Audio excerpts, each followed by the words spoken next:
दक्षिणी दिल्ली से बीजेपी सांसद रमेश बिधूरी हैं। हम इनसे बात करेंगे और जानेंगे कि इसको लेकर के इनकी प्रतिक्रिया क्या है। बिधूरी साहब, केंद्र सरकार ने अध्यादेश लाया है, क्या कहेंगे? इस अध्यादेश लाने का तात्पर्य है कि केजरीवाल साहब जो एक तरह से अर्बन नक्सलाइट की तरह काम करते हैं। दिल्ली देश की राजधानी है, देश की।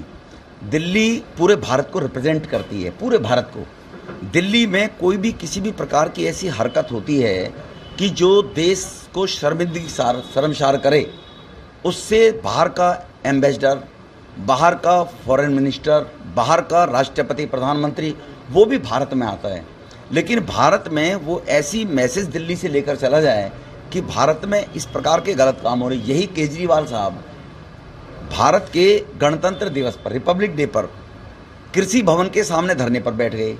रिपब्लिक डे हर व्यक्ति को, देश के 125 करोड़ लोगों को खुशी का इजहार देता है कि इस दिन भारत का संविधान लागू हुआ था। यही केजरीवाल साहब चीफ सेक्रेटरी को अपने घर पर बुलाकर पिटाई करवाता है। तो जो IAS ऑफिसर हैं जिनकी transfer posting civil services board के माध्यम से होती है, कानून में है, कानून के दायरे से देश चलेगा, लेकिन अंडू प्रेशर बनाकर अधिकारियों पर उनसे गलत काम कराना चाहता है। राजधानी दिल्ली में ट्रांसफर पोस्टिंग को लेकर के केंद्र सरकार के द्वारा एक अध्यादेश लाया गया है। इसी को लेकर बातचीत करने के लिए हमारे साथ दक्षिणी दिल्ली से बीजेपी सांसद रमेश बिधूरी हैं। हम इनसे बात करेंगे और जानेंगे कि इसको लेकर के इनकी प्रतिक्रिया क्या है। बिधूरी साहब, केंद्र सरकार ने अध्यादेश लाया है, क्या कहेंगे? इस अध्यादेश लाने का तात्पर्य है कि केजरीवाल साहब जो एक तरह से अर्बन नक्सलाइट की तरह काम करते हैं। दिल्ली देश की राजधानी है, देश की। दिल्ली पूरे भारत को रिप्रेजेंट करती है, पूरे भारत को। दिल्ली में कोई भी किसी भी प्रकार की ऐसी हरकत होती है कि जो देश को शर्मसार करे, उससे बाहर का एम्बेसडर, बाहर का फॉरेन मिनिस्टर, बाहर का राष्ट्रपति, प्रधानमंत्री, वो भी भारत में आता है।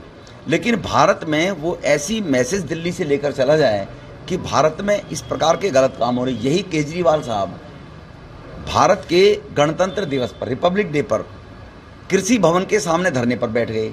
रिपब्लिक डे हर व्यक्ति को, देश के 125 करोड़ लोगों को खुशी का इजहार देता है कि इस दिन भारत का संविधान लागू हुआ था। यही केजरीवाल साहब चीफ सेक्रेटरी को अपने घर पर बुलाकर पिटाई करवाता है।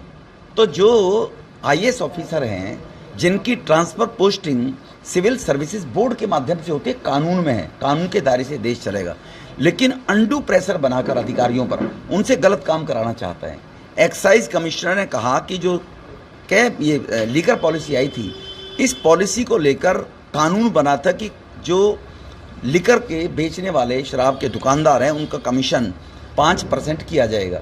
केजरीवाल ने सिसोदिया और सत्येंद्र जैन से बुलाकर एक्साइज कमिश्नर को अपने कमरे घर बुलाया और बुलाकर कहा इसको 12% करिए। 12% करोगे तो 1% उनका ज़्यादा बढ़ गया, 6% केजरीवाल को दो।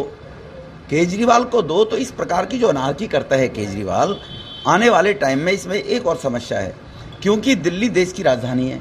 यहाँ पर जो अधिकारी होता है वो 40 साल तक पोस्टेड नहीं रह सकता। उसके पीछे कारण है वो यूटी कैडर का होता है, यूनियन टेरिटरी कैडर का होता है।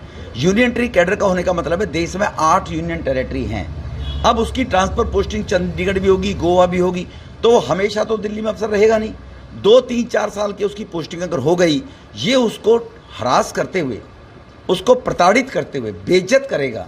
और बेइज्जत करते इसको मालूम है कि ये 2-4 साल बाद भाग जाएगा यहाँ से, उससे डर के प्रेशर में काम कराएगा। बाकी राज्यों में अधिकारी इसलिए परेशान नहीं किए जा सकते कि वो जो वहाँ के मुख्यमंत्री, उनको मालूम है कि वो वहाँ का जो अधिकारी है, यूपी का है तो यूपी कैडर का है, हरियाणा का अधिकारी हरियाणा कैडर का है, पश्चिम बंगाल है बंगाल कैडर का है, वो वहीं उसी कैडर के होते, वो बाहर नहीं जाते। तो इसलिए मंत्री और चीफ मिनिस्टर को भी जानकारी होती है कि मैं गलत काम करवाऊंगा, कल को मैं चुनाव हार के विपक्ष में आऊंगा तो ये अधिकारी उस दूसरी सरकार को कह के मुझे ठोक देगा अंदर जाके।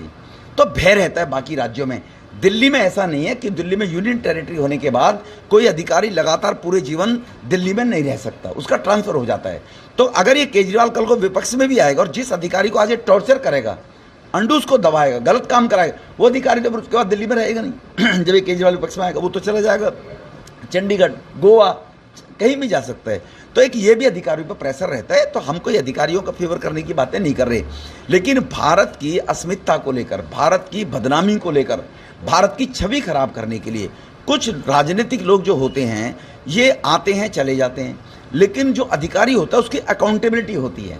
वो जब टेस्ट पास करके आया, अधिकारी लगाए, तो उसकी 40 साल तक जिम्मेवारी है। वो कोई गलत काम करेगा उसको देखा जा सकता है। नेताओं को एक बार मुख्यमंत्री बन के हट गया तो दोबारा उसके साथ क्या करोगे?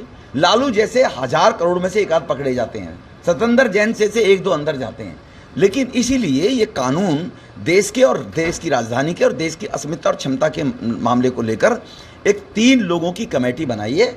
चीफ मिनिस्टर उसका चेयरमैन होगा, चीफ सेक्रेटरी उसका मेंबर होगा, और होम सेक्रेटरी जो भी होगा, प्रिंसिपल सेक्रेटरी, वो भी उसका मेंबर होगा। बहुमत के आधार पर तीनों की सहमति बनेगी कि अधिकारी वास्तव में ठीक काम कर रहा है, गलत नहीं कर रहा है, इसकी कसूर क्या है, उसको दबाव में आकर ट्रांसफर ना किया जा सके। ईमानदारी से अधिकारी काम करे और देश के लिए और राज्य के लिए काम करे, दिल्ली बर्बाद ना हो, इसलिए अध्यादेश लाने का काम सरकार ने किया है। लगातार उसके बाद जो आम आदमी पार्टी के नेता हैं वो बीजेपी पे हमला बोल रहे हैं कि सुप्रीम कोर्ट के आदेश का उल्लंघन कराया जा रहा है और अध्यादेश लाया गया। ये कोई सुप्रीम कोर्ट के आदेश का उल्लंघन नहीं है।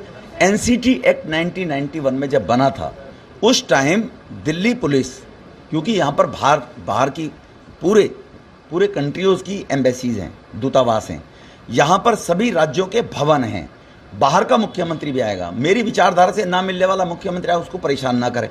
इसलिए लॉ एंड ऑर्डर, लैंड, ये जो चीज़ें हैं, पुलिस, ये केंद्र के पास पहले से थी।